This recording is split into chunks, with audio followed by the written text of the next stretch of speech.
చాలా ధనం ఉంటుంది, చాలా పేరు ఉంటుంది, వాడిని కానీ కదిపితే చాలా సంతోషంగా ఉన్నా కదా అంటే వాడు ఏమంటారు తెలిసిన, అన్నీ ఉన్నాయి కానీ పిల్లల ద్వారా నాకు సమాధానం లేదయ్యా అంటాడు. చిన్న చిన్న వయసులోనండి, చిన్న చిన్న వయసులో పిల్లలు తప్పిపోతా ఉన్నారు.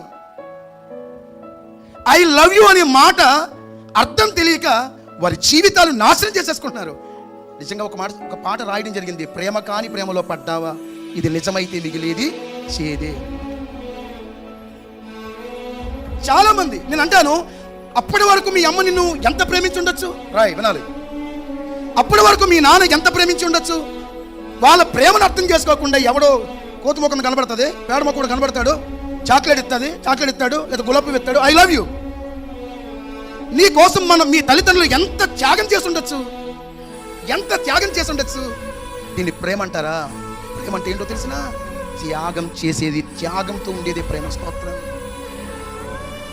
నిజమైన ప్రేమ ఈ ప్రపంచంలో ఏదైనా ఉంది అంటే మొదటిగా ఉండేది దేవుని ప్రేమ, తర్వాత సేవకుల ప్రేమ, మూడవది నీ తల్లిదండ్రుల ప్రేమ ఒక్కటి. ఒకలాగా పాస్టర్ గారు ఇలాగే చెప్తారా, రాత్రి ఐ లవ్ చెప్పింది, నేను కూడా 2 లవ్ యూ చెప్పేశాను, మా లవ్ స్టార్ట్ అయింది, నాకు రోజు కూడా అవ్వలేదు. ఇప్పుడు ఎలా? నేను అంటాను, అది ప్రేమ కాదు, కొవ్వు. నిజమైన ప్రేమ యేసయ్య ప్రేమ, నిజమైన ప్రేమ నీ కొరకు రక్తం కార్చిన ప్రేమ, నిజమైన ప్రేమ నీ కొరకు మరణించిన ప్రేమ, తిరిగి లేచిన ప్రేమ, నిన్ను పరిశుద్ధాత్మతో శక్తితో చేసిన ప్రేమ, పరిశుద్ధమైన యేసయ్య ప్రేమ.